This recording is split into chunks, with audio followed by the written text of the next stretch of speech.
They stood in the shadows of the arena, waiting for death. 20,000 Romans packed the Colosseum above them, roaring like a hungry beast. The sand beneath their feet was stained dark with blood. The gates of death stood just feet away, and yet some of these men had chosen to be here, not captured in war, not born into slavery, not sold by desperate parents, volunteers. Free men who walked into the gladiator schools with their eyes open signed their names on contracts and swore an oath that began with these words: "We will endure to be burned, to be bound, to be beaten, and to be killed by the sword." Why would any free man choose such a fate? For 2,000 years we have pictured gladiators as slaves forced to fight, victims of Roman cruelty, men with no choice. God, yes, many of them were exactly that. Prisoners of war, condemned criminals, slaves bought and sold like furniture, but not all of them. Recent discoveries have forced historians to rewrite everything we thought we knew. Graffiti on Pompeii's walls, inscriptions on tombstones, legal documents preserved for 2 millennia. They tell a different story, a shocking story. Some gladiators were free men who gave up everything for a chance at glory. Men with careers, men with families, men who could have lived long, quiet lives in safety. Instead, they chose the arena. They chose blood. They chose death. They chose glory. When you understand why, you will never watch a gladiator movie the same way again. This is the true story of the men who chose to die. His name was Titus Flavius Ferox. We know him because his tombstone was found outside Rome, and on it, carved in stone, he told his own story. Titus was not a slave. He was a Roman citizen, born free in the city of Rome itself. He had rights. He could vote. He could own property. He could walk away from any man who tried to order him around. And yet at the age of 22, Titus walked through the gates of a gladiator school. He signed a contract that made him, for all practical purposes, a slave. He swore an oath that gave his trainer the right to beat him, chain him, even kill him. Why? Because Titus was poor. Desperately, hopelessly poor. In Rome, poverty was not just uncomfortable. It was a death sentence. The rich lived in villas with running water and central heating. The poor lived in cramped apartment blocks called insulae, 6 or 7 stories high, constantly threatening to collapse. No kitchens, no toilets, no windows. Titus had no money for food, no money for medicine, no money for a future. He watched his neighbors starve to death in the streets. He watched families sell their children. He watched men his age die of diseases that a few coins could have cured. Then he heard about the gladiator school. The lanista, the trainer who ran the school, was offering a signing bonus. Real money, paid immediately just for signing the contract. Enough to feed his family for a year. Enough to pay off debts. Enough to give his mother a proper burial when her time came. Titus signed. He knew what he was getting into. Everyone in Rome knew. The training was brutal. Discipline was savage. If he fought badly, if he disappointed the crowd, he could die on the sand. But if he fought well, if he survived, if he became a star, the rewards were unimaginable. Successful gladiators were idols. Their faces appeared on lamps and walls. Women wrote love letters to them. Men wanted to drink with them. When they retired after 3 to 5 years of fighting, they received a wooden sword called a rudis, a symbol of freedom and honor. Some even opened their own schools. Some became rich. Titus looked at his life of hunger and hopelessness. Then he looked at the arena. He chose the arena. Part 2. The OATH 7 o'clock to 10:30, the moment Titus signed his contract. He ceased to be a free man in any practical sense.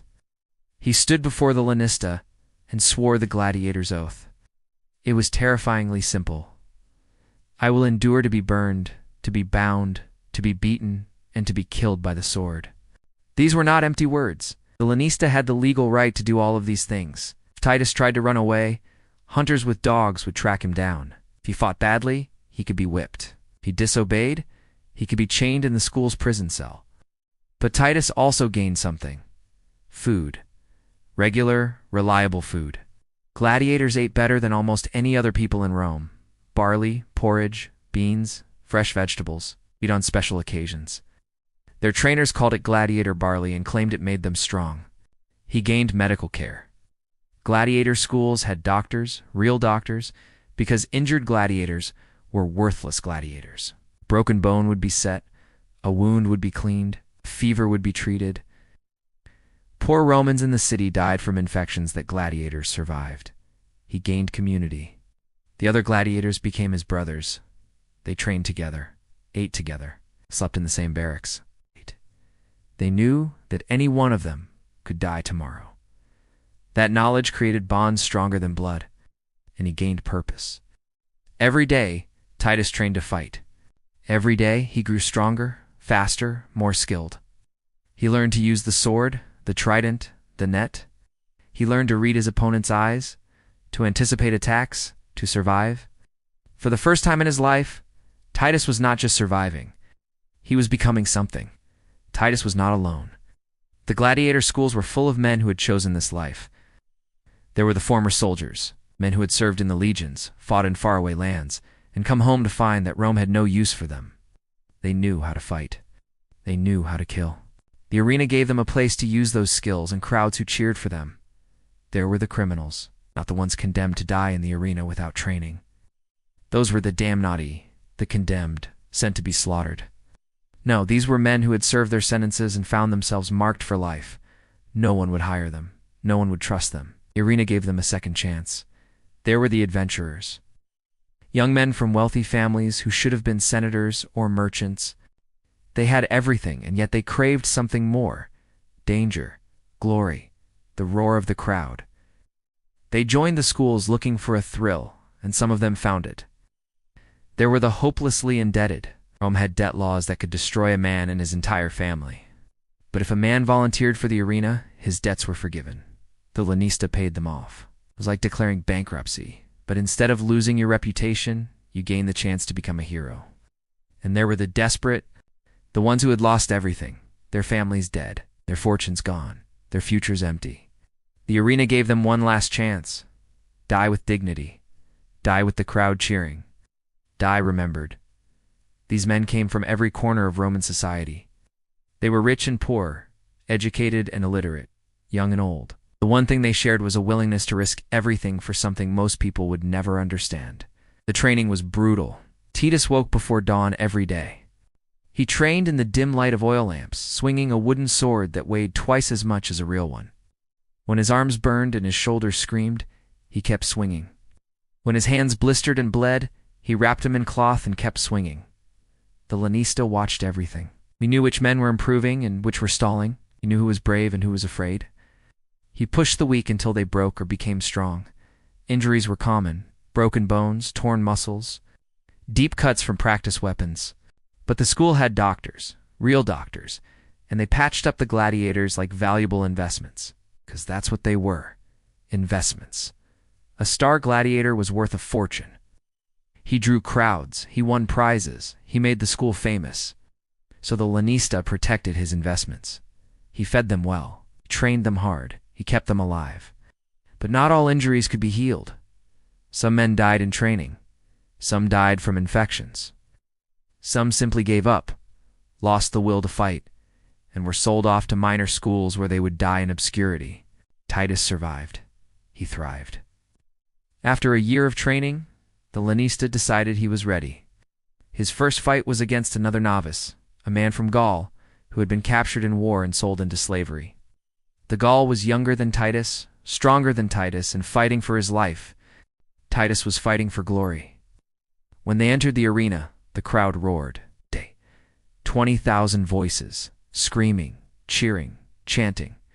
The sand was soft beneath his feet. The sun was warm on his shoulders. The Gaul stood across from him, eyes wide with fear. The fight lasted 3 minutes. Titus won. He did not kill the Gaul. The crowd decided that. When Titus had his opponent on the ground, his sword at the man's throat, he looked up at the audience. They waved handkerchiefs. They shouted Mrs. S. in a whiz. The Gaul would fight another day. Titus Walked out of the arena alive, victorious, and richer than he had ever been. That night, his picture was painted on a wall near the Colosseum. His name was on everyone's lips. Women sent him gifts. Men wanted to drink with him. For the first time in his life, Titus Flavius Ferox mattered. But not every volunteer had Titus's luck. Decimus was a former soldier.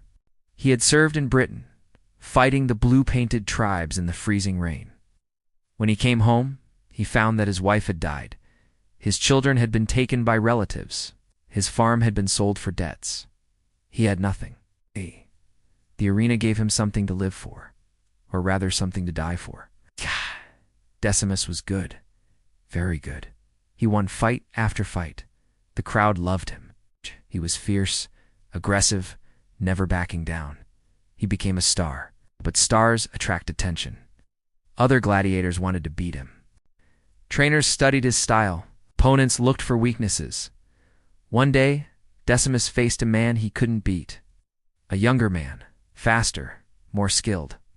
Decimus fought with everything he had, but it wasn't enough. He went down. The crowd looked at the emperor. The emperor looked at Decimus, lying in the sand, blood pooling beneath him. He made a gesture, thumbs down. Decimus died with a sword through his chest, the crowd cheering his death. He had chosen this. He had known the risks. But knowing and experiencing are different things. In his last moments, did he regret signing that contract? Did he wish he had died quietly in his bed, anonymous and forgotten? We will never know.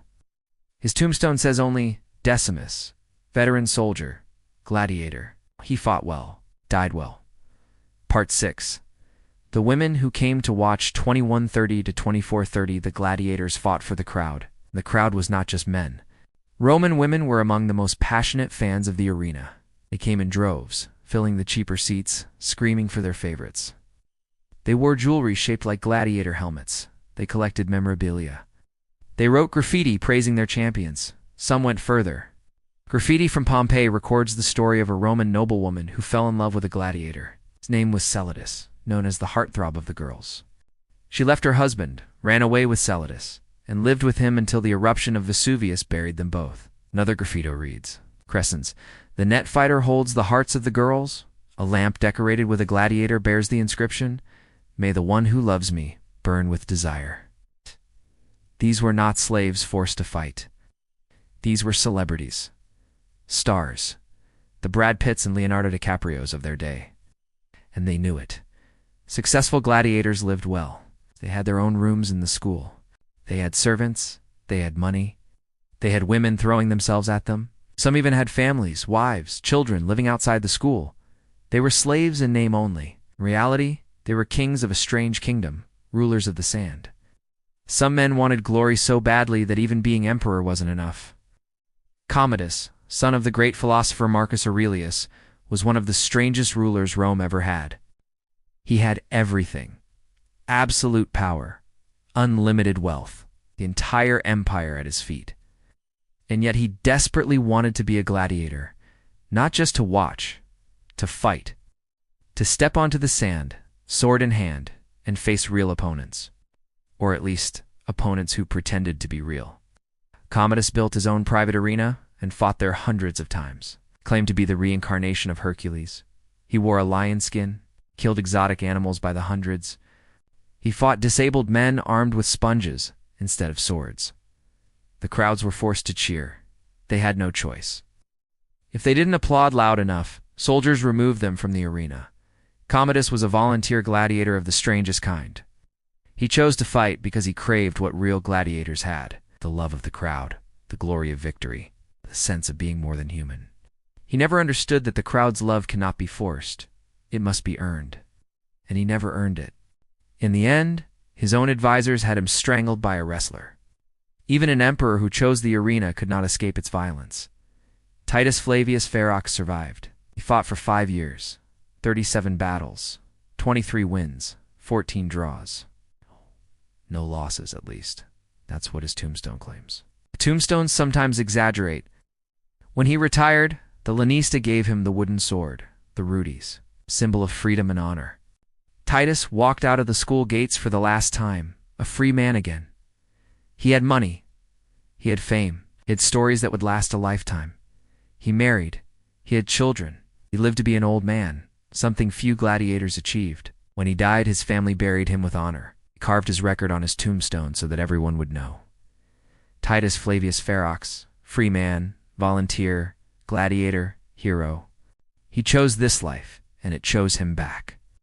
But for every Titus, there were 100 gladiators who never saw retirement. Men who died young, died forgotten, died with no one to carve their story in stone. They chose this life too. And it killed them. Why did they choose it? Desperation, glory, freedom from debt, a chance to matter, a hope that the crowd would remember their names. In a world where most people lived and died without anyone noticing, gladiators were noticed. Their names were on walls, their faces were painted, their stories were told. For a man with nothing, that was worth almost anything, Titus had nothing when he signed his contract. No money, no future, no hope. 5 years later, he had everything. He earned it with his own hands, his own blood, his own courage. He chose the arena. The arena made him a man. Slaves fought because they had to. The volunteers fought because they chose to. And in that choice, they found something that slaves could never have: dignity. Even when they lost. Even when they died. They died on their feet, fighting, with the crowd screaming their names. How many of us will have that?